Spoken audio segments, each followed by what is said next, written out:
জিবরাইল আমিনকে পাঠালেন, বলছে গিয়ে দেখো আমার হাবিব কেন মাথা নোয়ায়ে কান্না করছে।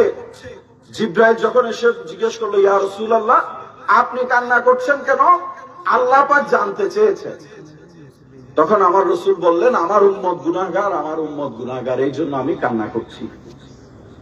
তো আল্লাহ হুকুম পাঠালেন যে আমার হাবিবকে বলো 70,000, কয় হাজার? 70,000 উম্মত আমি বিনা হিসাবে জান্নাতে পাঠাই দিব। জিবরাইল আমিন এসে কাকে বললেন? আমার রাসূলকে। আমার রাসূল বলছে 70,000 উম্মত জান্নাতে গেলে কিচ্ছু হবে না, আমার উম্মত হবে কোটি কোটি কোটি। কাদের চিন্তা করতে চাইলে? সবার চিন্তা করেছে। আপনারা একটু জবাব দিয়েন। আমাদের এখনো যারা আছি, ভবিষ্যতে আপনাদের ছেলে মেয়ে নাতি পতি পত্নী যারা আসবে তাদেরও চিন্তা করেছেন আমার দয়াল নবী। তখন এসে যখন বলল যে আল্লাহ আপনার হাবিব বলছে 70,000 কিছু হবে না, তখন আল্লাহ আবার বললেন 70,000-এর সাথে 70,000 গুণ করো, গুণ করলে যত হয় অতগুলো উম্মত আমি বিনা হিসাবে পার করে দিব। আমার রাসূল বলতেছে তাতেও কিছু হবে না। তাহলে চিন্তা কাদের জন্য? আমাদের জন্য। তখন আল্লাহ পাক কুদরতের মধ্যে আল্লাহর জালালি হালতে এসে আল্লাহ বলছেন, আমার নবীকে মাথা উঠাইতে বলো, আমার নবীকে চিন্তা করতে মানা করো উম্মতের জন্য।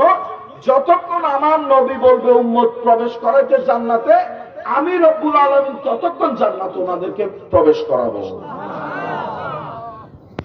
যখন আপনি বন্ধ করতে বলবেন তখন আমি আল্লাহর দরজা বন্ধ করব।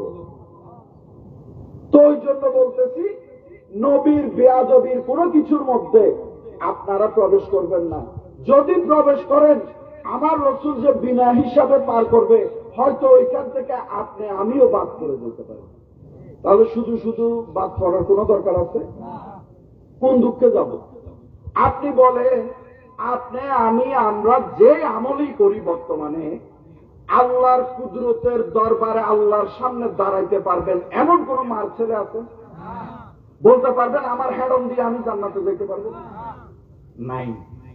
কান্ডারি নবী জীবনে হবে কি তোমার দিদার ইয়া রাসূলুল্লাহ,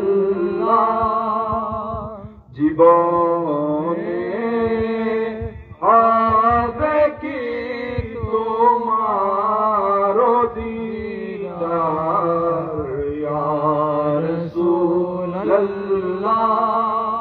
এ আশায় রয়েছি আমরা গুনাহগার ইয়া রাসূলুল্লাহ। জীবনে যদি